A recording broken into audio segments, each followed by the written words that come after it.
është ditë e lumtur e gëzuar të gjithë neve, për shkak se me forcën e sigurisë të Kosovës, me këtë ushtri të pajisur kaq mirë dhe gjithnjë më shumë, brezat e ri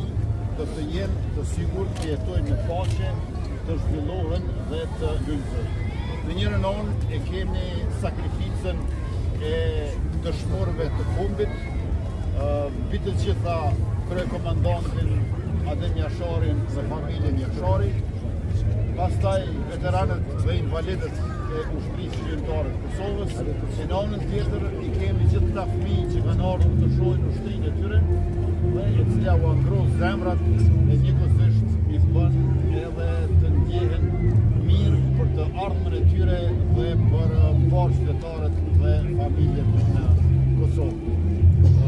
Mbi 430 milion euro është investimi në armatim dhe në pajisje në këto 4 vite të fundit. Më përpara, ushtria jonë ka pasur veç automatik të llojit Heckler Koch dhe revolje, që do të thotë se ka qenë më pak e pajisur edhe se vetë policia e Kosovës. Ndërkaq tani është e pajisur me teknologji moderne dhe kjo sa vije shtohet, me qenë se tashmë kemi më shumë se 2 fishim të çizmeve në tokë të ushtarëve tanë, por gjithashtu të syve në qiell, për shkak se e kemi pajisur ushtrinë me drona Skydagger dhe TB2, Bayraktar nga Turqia, Puma nga Shtetet e Bashkuara të Amerikës, e do ta kemi së shpejti edhe fabrikën e municionit, si dhe të prodhimit të dronave made in Kosova.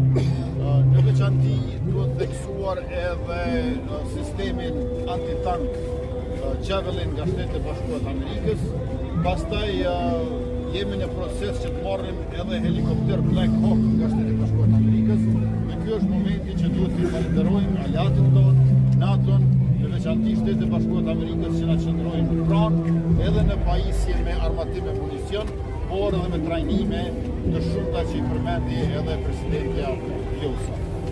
Janë 4 fishuar trajnimet jashtë vendit, është 3 fishuar buxheti për mbrojtje për siguri, dhe ky është një obligim që ja kemi mbrojtjes së atëut tonë, prandaj gëzuar të gjithëve vita e forcës 27.